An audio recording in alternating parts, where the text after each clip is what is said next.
Hey there, Bob at Bob's Classic Cars and Parts. All right, so it's time, it's past time actually, but we are going to start doing a little work on this shop truck of mine. Been slowly fixing this thing up. I'm in this damn thing a bunch. It runs great. Got good tires on it, air works, heat works, there's no rust in it. But it's got some issues. Most notably, I noticed last few months, like I say 6 to 8 months, I hit a bump and you hear a lot of clanging going on in the back and the front. So I think it needs shocks. So we're gonna jack it up, put it on jack stands, and see what we got going on with the rear shocks and the front shocks.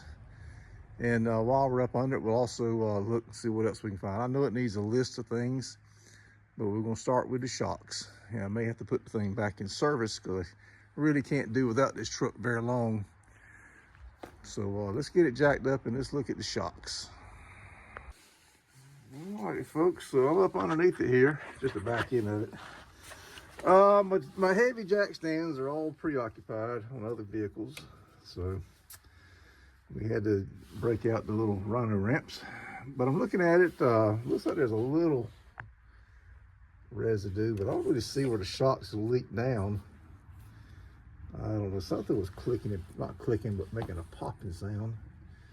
The suspension bushings look to be okay. I don't see any leaks on the rear end anywhere. U-joint's tight. I don't really, oops, sorry. I'll make sure all the bolts are in good and tight. I think they're, what is wrong with this thing? But I had a fuel pump put in. I was recovering from surgery and I couldn't do that. I had a shop do that for me. Looks like they did a good job. Shocks appear to be original. The bushings look good. This truck's in good shape. It's got a lot of miles on it, 230, I think, something like that. I don't see anything going on with the U-bolts. They all look like they're good and tight. I'm gonna put a set of shocks on it. On the fuel, the tailpipe looks good. It's tight. I'm gonna put a set of shocks on the rear, take it down the road, and come back, put the ones on the front. Turn it around because I don't have one extra pair of these. I don't want to get up on it with 4 ramps. So I do see way up there though, because it's been in the shop about 2 days. There's an oil leak up there, which I'm pretty sure is the rear main seal. Oh boy. Well, I was expecting it ought to be worse than that. So, but that's something that needs to be dealt with. I can't have that. That's going to just get worse. All right, let me grab some shocks and then we'll throw those on.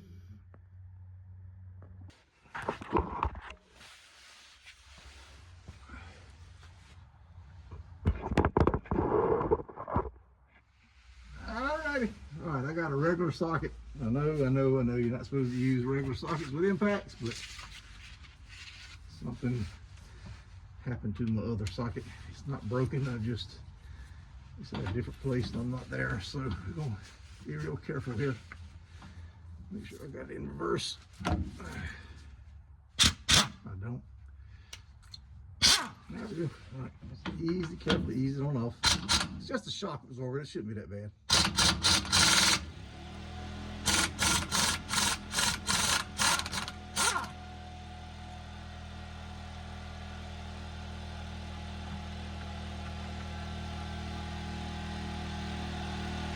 That's all there is to it. I can't believe the compressor cut on about that time, but it did. Get all this stuff off. All right, to get to the ones up under here, it's the same thing. It's a 1/2 inch.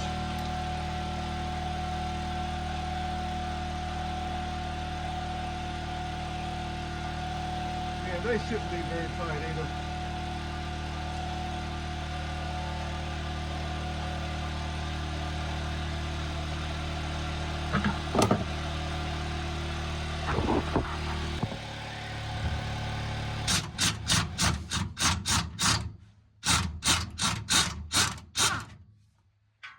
And one on the side, right there.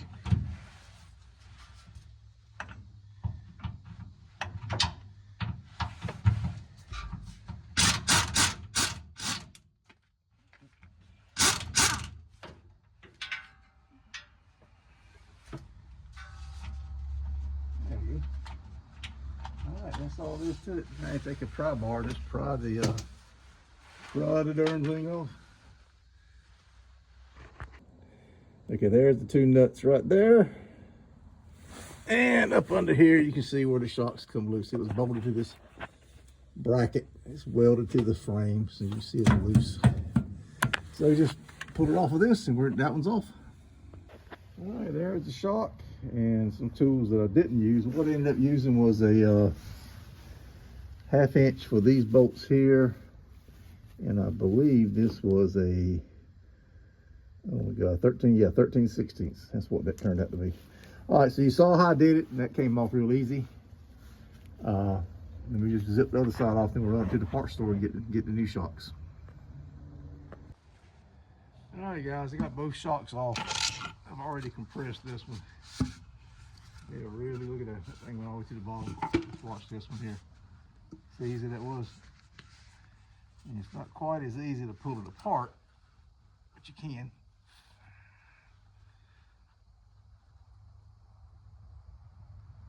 And compress it again. You didn't really put anything on. So those shocks were definitely bad. So that's good. All right, so we'll go get some new ones. Be right back. Okay, the rear shocks came in. Look like a good quality shock. As you can see, they still got the straps holding them down so they don't expand. So let's slide up under there and bolt these puppies in right quick. Okay, I don't remember if I told you I put all the hardware back on so I wouldn't lose it. I feel bad for losing stuff.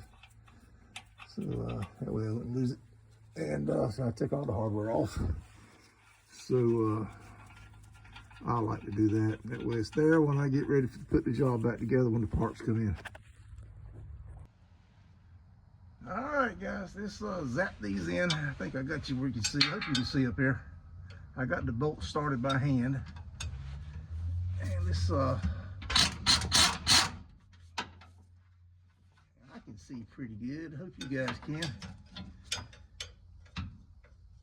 It's a little tight on this back side here. And I'm using a swivel socket on top of that.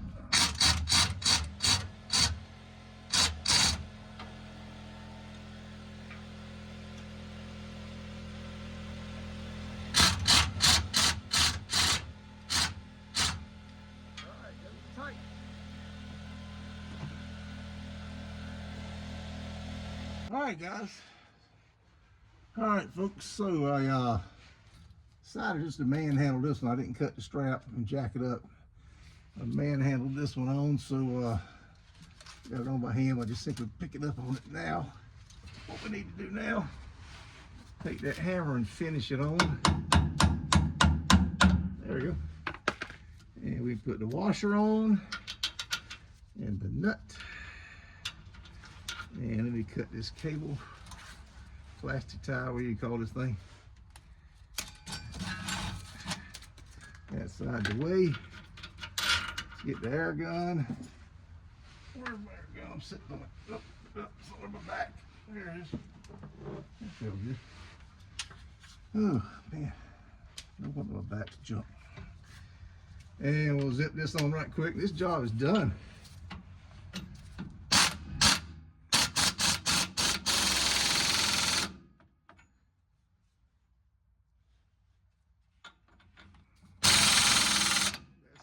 Good enough. Make sure the rubber crush is good. Yeah, I think we got good thread there. All right, folks, that's it. This job is done. The rear shocks are on. I'm going to stop right there. The front shocks have not yet made it in. Ordered all four at the same time. They were supposed to be here yesterday. All right, anyway, I'm gonna back this thing down and jack it up and get it off these blocks. These are runner ramps.